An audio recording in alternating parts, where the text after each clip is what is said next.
जैसे आपने बात की ना कि स्टेटमेंट्स हर परफॉर्मेंस के बाद बदलती हैं, आपको हर इवेंट के बाद जो है वो बिल्कुल स्टेटमेंट्स चेंज हो जाती हैं। इसी तरीके से एक और स्टेटमेंट आई जो कि मुझे बड़ी इंटरेस्टिंग लगी, वो अहमद शहजाद की थी। उन्होंने कहा कि मैं ज़रा गुड लुकिंग भी था, इस वजह से भी जो है वो जेलस होते थे। तो ये गुड लुक्स और सिलेक्शन, इनका को आपस में कोई है लेन देन है? अब देखें, इसका इसका जवाब तो अब अहमद भाई ही दे सकते हैं। नहीं, अब आप मुझे बताएं, आपको नहीं, मुझे गुड नहीं लुकिंग नहीं नहीं लगते हैं है, अहमद गुड लुक शहजाद? तो अल्लाह ताला ने माशाल्लाह तो अभी शायद अभी आप अभी रीदी भी भी थे। स्मार्ट है। देखिए, पाकिस्तान की हिस्ट्री में अगर कोई गुड लुकिंग आया है तो वो इमरान खान के बाद जो है ना वो शाहिद अफरीदी हैं। एज ए स्पोर्ट्समैन अगर आप ट्रू, बात करते हैं, जो बिल्कुल ऐसे ही है। मुझे ऐसा लगता है, आई थिंक मुझे लगता है कि शाहिद भी अगर आज भी ग्राउंड में चले जाएं तो मुझे ऐसा लगता है कि पाकिस्तान की हिस्ट्री में उनसे खूबसूरत क्रिकेटर जो है ना वो नहीं आया। तो हैंडसम नाना, अब तो नाना भी बन गए। हाँ माशाल्लाह नाना भी बन गए। और मैं तो कहता हूँ कि अच्छे खूबसूरत नाना है वो, शाहिद भाई जो है वो। हैंडसम। तो ये हाँ देखिए, अब ऑब्वियसली अब अहमद का अपना पॉइंट ऑफ व्यू है, उनकी अपनी सोच होगी, उनको ऐसा लगता होगा तभी उन्होंने बात की है, उनको ऐसा उनके साथ कुछ ऐसा फील हुआ होगा तो तभी उन्होंने बात की। आई थिंक अगर वो उस चीज़ों को और ज़्यादा बेहतर बता सकते थे कि उन्होंने किसने उनके साथ ऐसा किया तो वो और ज़्यादा चीज़ें क्लियर हो जाती हैं। होता है, ऐसी जेलसी होती है कि अच्छा ये ज्यादा प्यारा है या इसको ज्यादा नाम मिल गया, इसको ज्यादा फेम मिल गया, तो वो एक जेलसी आ जाती है। या सिलेक्शन जो है वो गुड लुक्स पर नहीं होती। नहीं, वो कहते हैं ना कि मुझे ऐसा नहीं एंटरटेनमेंट। लगता। मेरे दौर में या हमारे खेलते हुए दौर में सिलेक्शन जो है वो खेलने की बुनियाद पे होती थी, अच्छा और बुरा लगने की बुनियाद पे। ऐसा तो मेरे सामने कभी नहीं गुजरा। अब अगर उनके दौर में ऐसा कुछ हुआ होगा तो आई थिंक फिर वो उन्होंने बताया तभी ऐसा हुआ होगा। उनके साथ कुछ ना कुछ हुआ होगा। अच्छा, उमर अकमल साहब ने भी एक स्टेटमेंट दी। उनका कहना ये था कि पूछा गया उनसे कि अनलकी किसकी कैप्टेंसी में आपको लगा है कि बड़े अनलकी आपने खुद को फील किया है, और उन्होंने लिया है आपका नाम। तो वो अनलकी कैसे, क्या हुआ, क्या किया आपने उनके साथ? नहीं देखिए, उमर अकमल मेरे साथ जो है वो ज़्यादा नहीं खेले मेरे ख्याल से। मुझे लगता है कि एक या दो वो T20 सीरीज़ खेले और फिर वो चैम्पियंस ट्रॉफी में हम टीम का पार्ट थे और फिटनेस टेस्ट हुआ था हमका, तो हमारा वहाँ पे इंग्लैंड के अंदर। तो मेरे ख्याल से वो क्योंकि पूरी टीम का हुआ था, हम लोग वेस्ट इंडीज़ से डायरेक्ट आए थे और वो पाकिस्तान से आए थे। तो आई थिंक वो एक फिटनेस टेस्ट था, तो उनका फिटनेस टेस्ट क्लियर नहीं हो पाया तो वो ज़्यादा तो वहाँ पे वो चैम्पियन ट्रॉफी नहीं खेल पाए।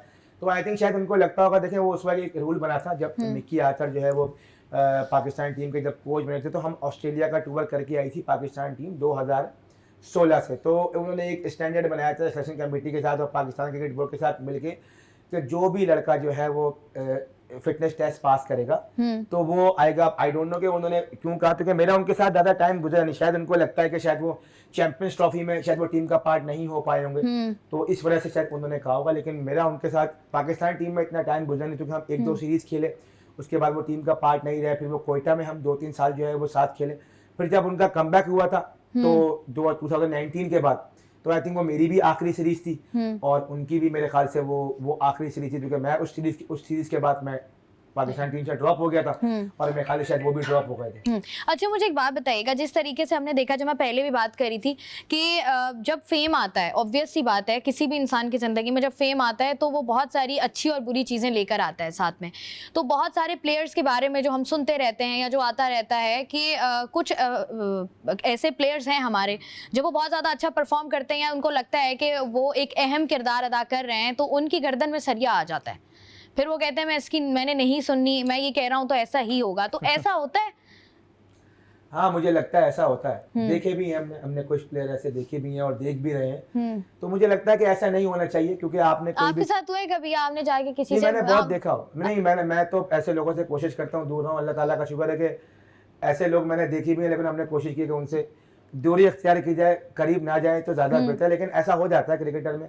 लेकिन फिर उनको क्रिकेट और ऐसा जो है ना, फिर उनको बात में समझ आती है। जब उनका डाउनफॉल आता है तो फिर उनको समझ नहीं आता। तो मैं हर बच्चे को, हर क्रिकेटर को यही मैसेज दूंगा कि क्रिकेट को कभी भी आपने फॉर ग्रांटेड नहीं लेना चाहिए। अगर आप परफॉर्म कर रहे हैं, क्योंकि आज आप खेल रहे हैं, कल कोई और खेलेगा, आपके बाद कोई और खेलेगा। अगर आपने चीजों को फॉर ग्रांटेड लिया, हमने देखे हैं वो प्लेयर जब वो पाकिस्तान टीम से वो ड्रॉप हुए हैं तो फिर उनको डोमेस्टिक फिर उनसे खेली नहीं गई। डोमेस्टिक में आके फिर उनसे जो है ना परफॉर्म नहीं हो पाया।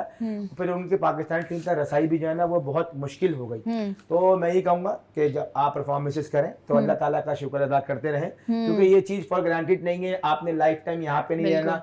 मैंने पाकिस्तान टीम के बहुत टॉप बड़े प्लेयरों के साथ जो है ना वो ड्रेसिंग रूम शेयर किया है। मैं शोएब अख्तर के साथ भी खेला हूँ, शोएब मलिक के साथ भी खेला हूँ, शाहिद भाई के साथ भी खेला हूँ, यूनुस भाई के साथ भी खेला हूँ, मिसबा भाई के साथ भी खेला हूँ। ये वो प्लेयर हैं जिन्होंने पाकिस्तान के लिए बहुत टॉप की परफॉर्मेंसेस दी हैं और एक अपना पीक का टाइम खेलकर आज वो रिटायर होगा क्रिकेट से, जिसमें यूसुफ भाई भी हैं। तो हर किसी ने एक ना एक दिन जाना है। तो बॉस मैसेज यही है उन क्रिकेटरों को कि जब आपका अच्छा टाइम चल रहा हो तो आपने और लोगों को अपने साथ लेके चलना है और हम लोग अल्लाह ताला का शुक्र अदा करते हैं। बिल्कुल ऐसा ही। अच्छा, हम अच्छे वक्तों की बात कर रहे हैं, बाबर आजम की बात ना करें, ऐसा नहीं हो सकता। हमने बाबर आजम की अगर पिछली कुछ 6-7 परफॉर्मेंसेस उठा के देख लें, हमने देखा है कि बाबर आजम स्टार्ट कर लेते हैं लेकिन वो कैरी ऑन नहीं हो पा रहा उनसे। तो जैसे आपने बात की ना कि बहुत सारे हमारे फास्ट बाउलर्स ऐसे हैं जिनको रेस्ट की ज़रूरत है। बाबर आजम का आपको क्या लग रहा है कि क्या मतलब बहुत ज़्यादा प्रेशर ले लिया उन्होंने? एक तो ऑब्वियसली बात है, आप एक लोग अक्सर कहते हैं कि वो आउट ऑफ फॉर्म नहीं है, वो खेल रहे हैं, स्टार्ट ले रहे हैं लेकिन उसको कैरी ऑन नहीं कर पा रहे, तो वो एक प्रेशर भी होता है कि नहीं यार हर तरफ से लोग बात कर रहे हैं। तो कहाँ पर हो रही है वो गलती, क्या करना चाहिए? जैसे वो कामरान अकमल साहब ने उनको कहा था कि आपको जो है वो अगर ऐसा होता है कि आप टीम का हिस्सा नहीं होते तो आपको बाहर जाके काउंटीज खेलनी चाहिए। तो आप क्या मशवरा देंगे? देखिए, पहले तो आपको मैं एक चीज क्लियर कर दूं कि मैंने नहीं कहा कि रेस्ट की जरूरत है फास्ट बॉलर। मैंने कहा कि पिक एंड चूज करके खेलेंगे, कम मैच खेलें। नहीं, जैसे मतलब सीरीज जीत जाए, हाँ सीरीज जीत जाए, 1-2 मैच जो है वो रेस्ट करना है। सीरीज के अंदर बैक टू बैक सारे मैचेस नहीं खेलें, क्योंकि T20 क्रिकेट या वनडे क्रिकेट में आपका बहुत जोर लगता है, बहुत ज्यादा जोर लगता है। तो पिक एंड चूज करके खेलेंगे, 2 मैच खेलें, एक का रेस्ट ले लें, फिर 2 खेलें, तो आपकी एनर्जी जो है ना वो बरकरार रहती है। जहां तक बाबर आजम की बात देखें, बाबर आजम ने इतनी परफॉर्मेंसेस दे दी हैं पिछले 3-4 सालों में। तो देखें, जब भी आप क्रिकेट खेलते हैं तो कहीं ना कहीं आपका बैट पैच जो है ना वो आपके साथ चलता है। तो अब लोगों को जो है वो सिर्फ बाबर आजम ही नजर आ रहा है। आई थिंक मैं समझता हूँ कि और लोगों की तरफ भी देखना चाहिए।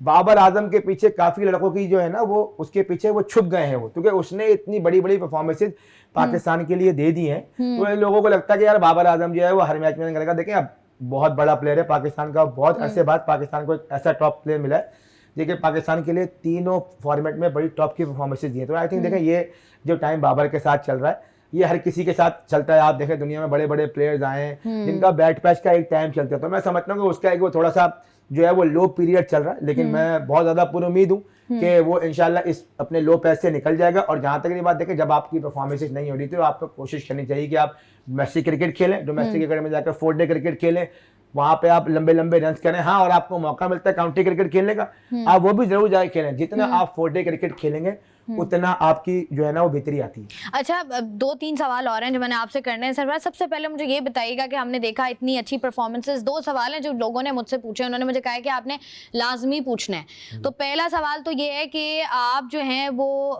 जब ड्रॉप हुए और उसके बाद एक बहुत बड़ा गैप आ गया, तो हम दोबारा कब आपका कमबैक देखेंगे? देखिए, अब ये या तो कोई खबर ही आप सुनाएंगे प्रेस कॉन्फ्रेंस करके? नहीं, प्रेस कॉन्फ्रेंस की जो है ना वो नौबत नहीं आएगी।